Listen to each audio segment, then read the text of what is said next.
Hello everyone, कैसे हो आप सब लोग। तो आज हम पढ़ने वाले हमारा नेक्स्ट चैप्टर जिसका नाम है कोल एंड पेट्रोलियम। तो ये हमारा चैप्टर नंबर 3 होने वाला है और ये एक बहुत ही आसान और छोटा चैप्टर है, आपको बहुत अच्छे से समझ में आ जाएगा। तो जैसे कि चैप्टर का नाम ही है कोल एंड पेट्रोलियम, तो इसका मतलब इस चैप्टर के अंदर हम यही पढ़ेंगे कि कोल और पेट्रोलियम होते क्या हैं, ये बनते कैसे हैं और इनके यूजेस क्या क्या हैं, डेली लाइफ में हम इनको कैसे यूज़ करते हैं। कोल एंड पेट्रोलियम के अलावा हम इसके अंदर नेचुरल गैस के बारे में भी पढ़ेंगे। So we use various materials for our basic needs. Some of them are found in nature and some have been made by human efforts. तो देखो, हम सब अर्थ पे रहते हैं और हमें यहाँ पर सर्वाइवल के लिए बहुत सारी चीज़ों की ज़रूरत पड़ती है जो हमारी बेसिक नीड्स को पूरा करती है। उन चीज़ों को हम बोलते हैं रिसोर्सेज। तो रिसोर्सेज के बिना हम सर्वाइव नहीं कर सकते, तो वे हमारे सर्वाइवल के लिए बहुत ही ज़्यादा इम्पोर्टेंट है। अगर हम रिसोर्सेज की बात करें तो वे दो टाइप्स के होते हैं। रिसोर्सेज दो टाइप के होते हैं, एक होता है नेचुरल रिसोर्स और दूसरे होते हैं आर्टिफिशियल रिसोर्स। तो नेचुरल रिसोर्सेज कौन से होते हैं? नेचुरल रिसोर्सेज का मतलब ऐसे रिसोर्सेज जो हमें डायरेक्टली नेचर ने प्रोवाइड किए हैं, जो हमें बिना किसी एफर्ट के नेचर ने दिए हैं, उनको हम बोलते हैं नेचुरल रिसोर्सेज। नेचुरल रिसोर्सेज के एग्जाम्पल हो गए जैसे कि एयर, वाटर, सनलाइट, मिनरल्स, ये सारे। तो ये सारे हो गए नेचुरल रिसोर्सेज। नेचुरल रिसोर्सेज के अलावा दूसरे टाइप के रिसोर्सेज होते हैं आर्टिफिशियल रिसोर्सेज। तो आर्टिफिशियल रिसोर्सेज वे रिसोर्सेज होते हैं जो हमने बनाए हैं, जो ह्यूमंस ने बनाए हैं। इनको हम मैन मेड रिसोर्सेज भी बोलते हैं। तो अगर हम आर्टिफिशियल रिसोर्सेज के एग्जांपल्स की बात करें तो इनके एग्जांपल्स में आते हैं जो भी आप अपने आसपास चीज़ें देख सकते हो, जैसे कि मशीनरी हो गई, आपकी बुक्स हो गई, जो भी चीज़ें होगी आपके पास आसपास जो कि आपको नेचुरल नहीं दिखती है, जो आपको लग रहा है कि ये ह्यूमंस ने बनाई है। फॉर एग्जांपल आपका घर, आपका शेल्टर, तो ये हमने खुद ही बनाया है, तो इसीलिए वो आर्टिफिशियल रिसोर्स है। तो आपकी जो बुक्स हैं, आपका मोबाइल फ़ोन है, ये सारे आर्टिफिशियल रिसोर्सेज हैं। इनको हमने नेचुरल रिसोर्सेज को यूज़ करके बनाया है। तो ये हो गए आर्टिफिशियल रिसोर्सेज। तो इस चैप्टर के अंदर हम नेचुरल रिसोर्सेज के बारे में बात करने वाले हैं कि नेचुरल रिसोर्सेज कौन कौन से होते हैं, ये कितने टाइप के होते हैं। तो चलिए शुरू करते हैं। तो अगर हम बात करें नेचुरल रिसोर्सेज की, तो नेचुरल रिसोर्सेज दो टाइप्स के होते हैं। एक होता है इनएग्जॉस्टिबल नेचुरल रिसोर्स और दूसरे होते हैं एग्जॉस्टिबल नेचुरल रिसोर्स। जो वर्ड है एग्जॉस्ट, इसका मतलब होता है टू फिनिश समथिंग, मतलब किसी चीज़ को ख़त्म कर देना, किसी चीज़ को यूज़ कर देना प्रॉपरली।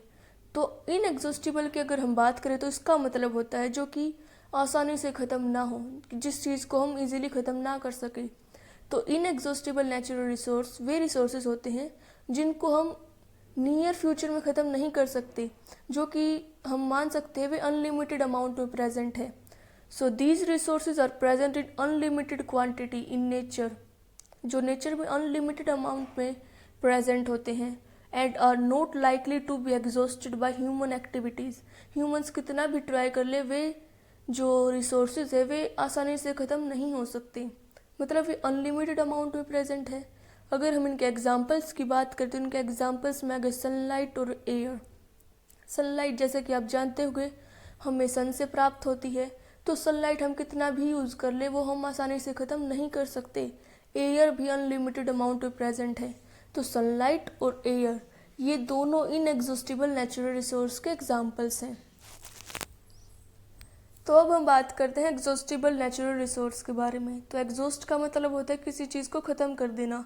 तो एग्जॉस्टिबल नेचुरल रिसोर्स का मतलब होता है कि जिन रिसोर्सेज को हम आसानी से ख़त्म कर पाते हैं, जो कि एकदम लिमिटेड अमाउंट में प्रेजेंट है, हम उनको पूरी तरह यूज़ कर लेते हैं। So the amount of these resources in nature can be limited, limited amount में प्रेजेंट है। इसीलिए हमें जो एग्जॉस्टिबल नेचुरल रिसोर्स है जैसे कि कोल, पेट्रोलियम है, इनको केयरफुली यूज़ करना चाहिए ताकि ये आसानी से ख़त्म ना हो सके और हम आगे वाली जनरेशन्स को भी कोल एंड पेट्रोलियम प्रोवाइड करवा सके ताकि आसानी से ख़त्म ना हो। So they can be exhausted by human activities. Human activities के द्वारा हम इनको एग्जॉस्ट कर सकते हैं। अगर हम इनके एग्जांपल्स की बात करें तो इनके एग्जांपल्स हो गए forest, wild life, minerals, coal, petroleum, natural gas, ये सारे जो हैं एग्जॉस्टिबल नेचुरल रिसोर्स के एग्जाम्पल हैं। तो फॉरेस्ट, जैसा कि आप जानते होंगे, हम ह्यूमंस जो है फॉरेस्ट के अंदर बहुत सारे पेड़ों की कटाई करते हैं, जिसके कारण क्या होता है कि कुछ टाइम बाद वो फॉरेस्ट वाला एरिया खाली होने लगता है। तो मतलब वो एग्जॉस्टिबल नेचुरल रिसोर्स है जो हमें नेचर ने प्रोवाइड किया है, लेकिन हम कटाई करके पेड़ों को काट काट के फॉरेस्ट को ख़त्म कर देते हैं। तो वो भी एग्जॉस्टिबल नेचुरल रिसोर्स। ऐसे ही वाइल्ड लाइफ, ऐसे ही minerals, coal, petroleum and natural gas, हम इनके भी माइनिंग करके उनको आसानी से ख़त्म कर सकते हैं, लेकिन हमें ऐसा नहीं करना चाहिए। हमें अपने एग्जॉस्टिबल नेचुरल रिसोर्स को बचा कर रखना चाहिए ताकि फ्यूचर वाली जनरेशन्स भी उनका यूज़ कर सकें। तो चलिए आगे बढ़ते हैं। In this chapter we will learn about some exhaustible natural resources like coal, petroleum and natural gas, जो कि चैप्टर का नाम ही है। तो इस चैप्टर के अंदर हम कोल, पेट्रोलियम और नेचुरल गैस के बारे में पढ़ेंगे। अगर हम इनके फॉर्मेशन की बात करें कि ये कोल, पेट्रोलियम और नेचुरल गैस बने कैसे थे, तो वे बने थे फॉसिलाइजेशन प्रोसेस से। तो फॉसिल्स क्या होते हैं? तो फॉसिल्स होते हैं dead remains of living organisms. Fossil ऐसे ऑर्गेनिजम्स के डेड रिमेन्स होते हैं जो कि कभी लिविंग थे, जो कि लाखों करोड़ों साल पहले लिविंग थे, लेकिन वे मर चुके हैं और अब वे मिट्टी के अंदर पाए जाते हैं। तो अगर हम बात करें फॉसिल्स की, तो देखो हमारे अर्थ पे, जैसे कि आप अपने आसपास बहुत सारे लिविंग ऑर्गेनिजम्स को देख पाते हो। आप देख पाते हो एनिमल्स को, प्लांट्स को और बाकी ह्यूमन बींग्स को। तो जैसे आप अपने आसपास इन लिविंग ऑर्गेनिजम्स को देख पाते हो आज के टाइम पे, वैसे करोड़ों साल पहले भी ऐसे ही लिविंग ऑर्गेनिजम्स प्रेजेंट थे हमारी अर्थ पे। एनिमल्स प्रेजेंट थे, प्लांट्स प्रेजेंट थे और भी बाकी ऑर्गेनिजम्स थे। वे आज के टाइम के ऑर्गेनिज्म से अलग थे, लेकिन इवेंचुअली क्या हुआ, वे मर गए और मरने के बाद वे मिट्टी के अंदर चले गए। और जैसे ही वे मिट्टी के अंदर चले गए, कुछ को तो बैक्टीरिया ने डिकम्पोज करना शुरू कर दिया, जैसे कि आपने अपने पहले वाले चैप्टर के अंदर पढ़ा होगा कि बैक्टीरिया डिकम्पोजिशन का काम करता है। तो कुछ डेड एनिमल्स या फिर प्लांट्स को बैक्टीरिया ने डिकम्पोज करना शुरू कर दिया, लेकिन कुछ इन्वायरमेंटल कंडीशंस की वजह से, कुछ स्पेसिफिक कंडीशंस की वजह से कुछ प्लांट्स या फिर कुछ एनिमल्स के रिमेन्स बच जाते हैं जो कि बैक्टीरिया डिकम्पोज नहीं कर पाता, और वे लाखों सालों तक मिट्टी के अंदर ऐसे ही पड़े रहते हैं। और कुछ टाइम बाद जब हम खुदाई करते हैं, तो खुदाई के अंदर हमें उन प्लांट्स और एनिमल्स के डेड रिमेन्स मिलते हैं, जैसा कि स्केलेटन सिस्टम मिलता है। अगर हम एनिमल्स की बात करें, टूटी फूटी हड्डियों के टुकड़े मिलते हैं। अगर हम प्लांट्स की बात करें तो टूटी फूटी ब्रांचेस मिलती हैं, पत्तों के फॉसिल्स मिलते हैं। तो ये सारे फॉसिल्स होते हैं जो कि पहले कभी बहुत टाइम पहले लिविंग ऑर्गेनिजम्स थे, लेकिन वे अब डेड हो चुके हैं और मिट्टी के अंदर हैं। So these were formed from the dead remains of living organisms, fossils. तो जो अगर हम बात करें कोल, पेट्रोलियम या फिर नेचुरल गैस की, तो ये फॉसिल से बनते हैं, इसीलिए हम इनको फॉसिल फ्यूल्स भी बोलते हैं। अब ये फॉसिल फ्यूल्स से कैसे बनते हैं, इनको फॉसिल फ्यूल्स क्यों बोलते हैं, इनके बारे में हम आगे बात करेंगे। तो चलिए सबसे पहले शुरुआत करते हैं अपना पहले टॉपिक से, जिसका नाम है कोल। कोल जैसा कि चैप्टर के नाम में भी है। तो कोल आपने सुना होगा, कोयला जिसको हम बोलते हैं। ये कोल जो होता है ये पत्थर जैसा हार्ड होता है और ब्लैक कलर का होता है, जैसा कि आप इस डायग्राम में देख सकते। Coal is one of the fuels used to cook food. तो अगर हम कोल के फंक्शंस की बात करें या फिर इसके यूजेस की बात करें, तो इसका सबसे पहला यूज़ है कि ये खाना पकाने के लिए यूज़ होता है। कोल जो होता है वो फ्यूल की तरह यूज़ होता है। जैसे ही हम कोल को जलाएंगे in the presence of air, तो वो जलना शुरू हो जाता है, और जैसे ही ये जलता है तो वो हीट एंड लाइट देता है एनर्जी की फॉर्म में। तो कोल जो है एक फ्यूल की तरह यूज़ होता है, जिसको हम खाना पकाने के लिए यूज़ करते हैं। इसका दूसरा यूज़ है कि ये रेलवे इंजन्स के अंदर यूज़ होता है, to produce steam to run the engine. तो रेलवे इंजन के अंदर इसको भाप बनाने के लिए यूज़ करते हैं, स्टीम को प्रोड्यूस करने के लिए इसको यूज़ करते हैं। It is also use in thermal power plant to produce electricity. इसका तीसरा यूज़ है कि ये थर्मल पावर प्लांट में इलेक्ट्रिसिटी को प्रोड्यूस करने में इसका यूज़ होता है। And coal is also use in various industries, और बाकी इंडस्ट्रीज़ के अंदर भी कोल को यूज़ करते हैं। तो कोल जो है इसका इंडस्ट्रियल यूज़ है। पहला यूज़ है इसका कि ये खाना पकाने में यूज़ होता है, ये फ्यूल की तरह यूज़ होता है। दूसरा है कि ये स्टीम को प्रोड्यूस करता है। रेलवे इंजन्स के अंदर पानी को गर्म करने में इसकी मदद होती है। तो जैसे ये पानी को गर्म करता है तो पानी भाप बन जाता है, ये स्टीम की फॉर्म में ले लेता है और उसके बाद ये रेलवे इंजन को चलाने में हेल्प करता है। और इसका अगला यूज़ है कि थर्मल पावर प्लांट्स के अंदर इलेक्ट्रिसिटी को यूज़ करता है। ठीक वैसे ही जैसे ये स्टीम को प्रोड्यूस कर रहा था वैसे ही कुछ फंक्शन करता है जिससे कि ये इलेक्ट्रिसिटी को प्रोड्यूस कर सके। और बाकी भी इसके इंडस्ट्रियल यूजेस हैं। तो कोल जो है एक बहुत ही अच्छा हमारा फॉसिल फ्यूल है, लेकिन ये एक एग्जॉस्टिबल नेचुरल रिसोर्स है, ये नियर फ्यूचर में ख़त्म हो सकता है। तो इसीलिए हमें केयरफुली इसको यूज़ करना चाहिए ताकि हम अपने नेचुरल रिसोर्स को बचा सकें। बात करेंगे स्टोरी ऑफ कोल के बारे में। स्टोरी ऑफ कोल के अंदर हम पढ़ेंगे कि कोल का फॉर्मेशन कैसे होता है। तो जैसा कि मैंने बताया था, जो कोल है वो फॉसिल से बनता है। और फॉसिल्स क्या होते हैं? जो ऑर्गेनिजम्स कभी लिविंग ऑर्गेनिजम्स थे, करोड़ों साल पहले जो लिविंग ऑर्गेनिजम्स थे, लेकिन अब वे डेड हो चुके हैं और मिट्टी के अंदर मिलते हैं, तो वे होते हैं fossils. So about 300 million years ago the earth had dense forest in low lying wetland areas. तो 300 मिलियन साल पहले हमारी अर्थ पे बहुत सारे हरे भरे जंगल होते थे, जैसा कि मैंने बताया था। So due to some natural processes like flooding these forest got buried under the soil. और इवेंचुअली कुछ टाइम बाद कुछ नेचुरल प्रोसेसेस की वजह से, जैसे कि फ्लडिंग की वजह से बाढ़ आई और सारे जितने भी डेंस फॉरेस्ट थे, जितने भी ट्रीज थे, वे मिट्टी के अंदर दब गए, वे बरीड हो गए मिट्टी के अंदर। और जैसे जैसे और मिट्टी उसके ऊपर डिपॉजिट होती गई तो वे कंप्रेस्ड होते चले गए। मतलब बाढ़ आई और सारे जितने भी डेंस फॉरेस्ट थे, जितने भी ट्रीज थे, जितने भी लिविंग ऑर्गेनिजम्स थे, वे सारे मिट्टी के अंदर दब गए। और दबने के बाद कुछ टाइम बाद और मिट्टी उसके ऊपर ऐड होती गई और वे कंप्रेस्ड होना शुरू हो गए, वे और दबना शुरू हो गए। The temperature also rose as they sank deeper and deeper. और जैसे जैसे मिट्टी उनके ऊपर जमा होती गई, वे ज़्यादा अर्थ के अंदर धंसते चले गए। तो जैसा कि आप जानते होंगे, हमारी अर्थ जो है उसके जो बिल्कुल सेंटर वाला पॉइंट होता है, हमारे जो अर्थ का बीच वाला पार्ट होता है, जो बिल्कुल बॉटम वाला पार्ट होता है, जैसे कि यहाँ पर, वो जो है बहुत ही ज़्यादा गर्म होता है। वहाँ पर टेम्परेचर बहुत ही ज़्यादा होता है, एक्सट्रीम टेम्परेचर होता है हमारी अर्थ के अंदर। तो जैसे जैसे ये जितने भी प्लांट्स थे वे मिट्टी के अंदर नीचे धंसते चले गए, तो वो नीचे जितने जाते गए उतना टेम्परेचर इंक्रीज होता गया।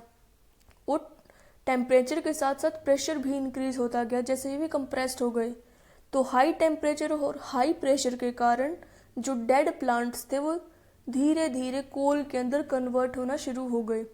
As coal contains mainly carbon, the slow process of conversion of dead vegetation into coal is called carbonisation. तो अगर हम कोल की फॉर्मेशन की बात करें तो जैसे कि मैंने बताया कि डेड प्लांट्स या फिर डेड एनिमल्स जैसे जैसे मिट्टी के अंदर धंसते चले गए, तो अर्थ के अंदर बहुत ज़्यादा टेम्परेचर था। तो हाई टेम्परेचर और हाई प्रेशर के कारण जो डेड प्लांट्स थे, डेड वेजिटेशन थी, वो कोल के अंदर कन्वर्ट हो गई और इनको हम बोलते हैं फॉसिल फ्यूल्स। सो अब जैसे कि हम जानते हैं जो कोल है उसके अंदर मेनली कार्बन होता है, उसका सबसे इम्पोर्टेंट कॉन्स्टिट्यूएंट कार्बन होता है। So the slow process of conversion of dead vegetation into coal. तो डेड वेजिटेशन से अगर हम कोल की फॉर्मेशन की बात करें तो उस प्रोसेस को हम बोलते हैं कार्बोनाइजेशन। तो डेड वेजिटेशन से जब हम कोल बनाते हैं तो उस प्रोसेस को कार्बोनाइजेशन बोलते हैं। कार्बोनाइजेशन नाम क्यों आया? क्योंकि कोल के अंदर मेजर कॉन्स्टिट्यूएंट उसका कार्बन होता है। So since it was form from the remains of vegetation, coal is also called a fossil fuel. तो जैसे ही ये वेजिटेशन से बना है, जो लिविंग ऑर्गेनिजम्स थे उनसे बना है, तो इसीलिए हम इनको फॉसिल फ्यूल्स बोलते हैं। क्योंकि जो डेड वेजिटेशन है उनको भी हम फॉसिल बोलते हैं। तो ऐसे फ्यूल जैसे कि कोल, पेट्रोलियम, नेचुरल गैस जो कि हम अर्थ के अंदर से माइन करते हैं, उनको हम फॉसिल फ्यूल्स बोलते हैं। तो फिगर 3.2 के अंदर कोल माइन दिखाई गई है। तो ये कोल माइन है जिसकी हेल्प से हम धरती के अंदर से कोल को इकट्ठा करते हैं।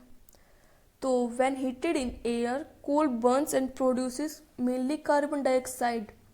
तो जैसा कि मैंने बताया था, जो कोल होता है उसके अंदर बहुत ज़्यादा अमाउंट में कार्बन होता है, और जैसे ही हम कोल को एयर के अंदर हीट करते हैं, मतलब एयर की प्रेजेंस में हीट करते हैं, ऑक्सीजन की प्रेजेंस में हीट करते हैं, तो ये मेनली कार्बन डाइऑक्साइड रिलीज करता है। देखो ये एक प्रोसेस कैसे होती है। हमारी जो कोल है उसके अंदर मेनली कार्बन होता है। जैसे ही हम इसको ऑक्सीजन की प्रेजेंट में हीट करते हैं, ये CO2 रिलीज करता है एज ए बाई प्रोडक्ट, और हीट भी रिलीज करता है, साथ में लाइट भी रिलीज करता है। तो CO2 बनता है, हीट बनता है, लाइट बनता है। तो इसीलिए हम कहते हैं कि कोल और बाकी जो फॉसिल फ्यूल्स हैं, जब हम उनको जलाते हैं तो CO2 रिलीज होती है, और CO2 जैसे कि आप जानते हो ये एक हार्मफुल गैस है हमारे एटमॉस्फेयर के लिए। ये ग्रीन हाउस इफेक्ट कोज करती है। तो इसीलिए हम कहते हैं कि कोल जो है पोल्यूशन कोज करता है। ये एक, हम नहीं कह सकते कोल एक क्लीनर फ्यूल है। अगर हम क्लीनर फ्यूल की बात करें जो बिल्कुल भी पोल्यूशन नहीं करता, उसके अंदर हम बात करते हैं LPG और CNG के बारे में। तो कोल एक क्लीन फ्यूल नहीं है। So coal is produced in industry to get some useful products such as coke, coal tar and coal gas. तो अगर हम कोल की प्रोसेसिंग की बात करें, एक बार हमने कोल को माइन कर ली, अर्थ के अंदर से हमने कोल को इकट्ठा कर लिया, उसके बाद इंडस्ट्रीज़ के अंदर भी कोल का प्रोसेसिंग होता है। ये जब हम कोल को प्रोसेस करते हैं तो हम कोक बनाते हैं, कोल टार बनाते हैं और कोल गैस बनाते हैं। तो ये सारी चीज़ें जो है कोल की प्रोसेसिंग के बाई प्रोडक्ट्स हैं, और ये भी बहुत ही ज़्यादा हेल्पफुल होते हैं। बहुत सारी जगह पर इनका यूज़ होता है, हमारी डेली लाइफ में भी इनका यूज़ होता है। तो अब हम इन सभी के बारे में बात करेंगे कि कोल टार क्या होता है, कोक क्या होता है, कोल गैस क्या होती है। तो चलिए सबसे पहले शुरुआत करते हैं हमारे कोक से। तो कोक ये भी एक कोल का बाई प्रोडक्ट है। So it is a tough porous and black substance. ये एक टफ पोरस और ब्लैक सब्सटेंस है। पोरस मतलब जिसके अंदर बहुत सारे पोर्स हो, मतलब ये बिल्कुल टाइट नहीं होता, इस पोरस सरफेस होती है इसकी, और ब्लैक सब्सटेंस होता है, इसका ब्लैक कलर होता है। ये प्योर फॉर्म होती है कार्बन की। जो कोक होता है उसके अंदर मैक्सिमम अमाउंट में कार्बन प्रेजेंट होता है, जैसे कि कोल के अंदर था। सो कोक का अगर हम यूज़ की बात करें तो it is use in manufacture of steel. Steel जैसे कि आप जानते होंगे, आपके घरों में बर्तन होते हैं जो स्टील के बने हुए होते हैं, और बहुत सारी और जगह पे हम स्टील का यूज़ करते हैं। तो स्टील को बनाने में हम कोक की हेल्प लेते हैं, और in the extraction of many metals. तो कोक के अगर हम यूजेस की बात करें तो इसके दो यूजेस हैं। इसका पहला यूज़ है it is use in manufacture of steel, steel के मैन्युफैक्चर के अंदर, और बाकी जो भी मेटल्स होते हैं उनके एक्सट्रैक्शन में हम कोक को यूज़ करते हैं। तो अब हम बात करते हैं कोल टार के बारे में। तो कोल टार जो है इसको हम कोल से प्राप्त करते हैं। जब हम इंडस्ट्रीज़ के अंदर कोल की प्रोसेसिंग करते हैं तो हमने पढ़ा, हम 3 सब्सटेंसेस को हम प्राप्त करते हैं। कौन कौन से सब्सटेंसेस होते हैं? एक होता है कोक, दूसरा होता है कोल टार, और तीसरी होती है कोल गैस। तो ये 3 चीज़ें हम प्राप्त करते हैं बाई प्रोडक्ट के रूप में। तो हमने कोक के बारे में पढ़ा, अब हम पढ़ेंगे कोल टार के बारे में। सो it is A black thick liquid with N unpleasant smell. तो अगर हम बात करें कोक की, तो कोक एक सॉलिड फॉर्म था। कोक एक सॉलिड फॉर्म था कार्बन का। It was a tough porous and black substance. अगर हम बात करें कोल टार की, ये एक लिक्विड सब्सटेंस है, थिक लिक्विड सब्सटेंस होती है जिसकी एक अनप्लेजेंट स्मेल होती है। So it is a mixture of about 200 substances. तो जैसे हम बात करें कोक की, तो कोक के अंदर मेजर कॉन्स्टिट्यूएंट कार्बन था, वो ऑलमोस्ट कार्बन की प्योर फॉर्म थी। लेकिन अगर हम बात करें कोल टार की, तो ये 200 अलग अलग सब्सटेंसेस से मिलकर बना हुआ होता है। तो ये एक मिक्सचर होता है, एक प्योर सब्सटेंस नहीं होता। So products obtained from coal tar are used as starting materials for manufacturing various substances used in everyday life and industries. तो कोल टार के भी बहुत सारे यूजेस होते हैं हमारी डेली लाइफ में, जैसे कि सिंथेटिक डाइज को बनाने में इसका यूज़ होता है। ड्रग्स को बनाने में, एक्सप्लोजिव्स को बनाने में, perfumes, plastics, paint, photographic materials, roofing materials, इन सारी चीज़ों को बनाने में हम कोल टार को यूज़ करते हैं इंडस्ट्रीज़ के अंदर। तो इन सभी के आपको यूजेस याद रखना कि कोल कहाँ पर यूज़ होता है, कोल टार कहाँ पर यूज़ होता है, कोक कहाँ यूज़ होता है। तो कोल टार की अगर हम बात करें तो synthetic drugs, explosive, perfumes, plastic paints, photographic films, roofing materials, इन सभी के अंदर कोल टार का यूज़ होता है। सो ये एक बहुत ही इम्पोर्टेंट मटेरियल है। Interesting, naphthalene balls used to repel moths and other insects are also obtained from coal tar। अगर आपने नेप्थलीन बोल्स के बारे में सुना होगा, जो आपके घरों में यूज़ होता है, जिससे हम मोथ्स को, बाकी इंसेक्ट्स को रिपेल करते हैं। इसकी कैरेक्टरिस्टिक स्मेल होती है और इसकी केमिकल प्रॉपर्टीज़ होती है नेप्थलीन बोल्स की। तो ये हम घरों में यूज़ करते हैं, अपने क्लोथिंग में यूज़ करते हैं। क्लोथ्स के अंदर हम नेप्थलीन बोल्स को रख देते हैं ताकि सालों साल वे कपड़े ख़राब ना हो, ताकि उनके अंदर इंसेक्ट्स ना आए। तो इसीलिए नेप्थलीन बोल्स का यूज़ होता है। और नेप्थलीन बोल्स जो होती हैं वो भी कोल टार से बनी हुई होती हैं। तो नेप्थलीन बोल्स को हम डेली लाइफ में यूज़ करते हैं। These days, bitumen, a petroleum product, is used in place of coal tar for metalling the roads। तो पहले के टाइम पे क्या होता था, हम रोड्स को बनाने में, आपने देखा होगा ब्लैक सब्सटेंस जो रोड्स को बनाने में हम जिसकी हेल्प लेते हैं, तो पहले के टाइम पे हम कोल टार की मदद से रोड्स बनाते थे। लेकिन आज के टाइम पे उसको रिप्लेस कर दिया गया है बिटुमेन से। बिटुमेन एक पेट्रोलियम प्रोडक्ट है जिसके बारे में आगे पढ़ेंगे, पेट्रोलियम प्रोडक्ट्स के बारे में। तो बिटुमेन की मदद से हम आजकल रोड्स बनाते हैं, लेकिन पहले हम कोल टार की हेल्प लेते थे। तो अब हम बात करेंगे अपने नेक्स्ट प्रोडक्ट की, जिसका नाम है कोल गैस। तो अगर हम फिर से बात करें हमने कोल से क्या क्या बनाया था, तो सबसे हमने पहले बनाया कोक। कोक जो था सॉलिड फॉर्म था। उसके बाद हमने कोल टार के बारे में पढ़ा। कोल टार एक लिक्विड फॉर्म था। लेकिन अब हम पढ़ेंगे कोल गैस के बारे में, और ये गैसेस फॉर्म है। तो तीनों स्टेट्स ऑफ मैटर बन जाती हैं। So coal gas is obtain during the processing of coal to get coke. तो जब हम कोल को कोम में बनाते हैं, मतलब कोल को यूज़ करके जब हम कोक बनाते हैं, तो उस प्रोसेस में जो बाई प्रोडक्ट के रूप में रिलीज होता है वो होती है कोल गैस। सो इस बॉक्स में जो चीज़ दी गई है आपको ये याद रखनी है कि कोल गैस जो है उसको हम पहले स्ट्रीट लाइटिंग के लिए यूज़ करते थे। इसको सबसे पहले हमने लंदन के अंदर 1810 में स्ट्रीट लाइटिंग के लिए यूज़ किया था। उसके बाद न्यूयॉर्क में 1820 में हमने इसको स्ट्रीट लाइटिंग के लिए यूज़ किया था। लेकिन आज के टाइम पे हम इसको लाइट के लिए यूज़ नहीं करते, इसको हम सिर्फ एक हीट के सोर्स के लिए यूज़ करते हैं।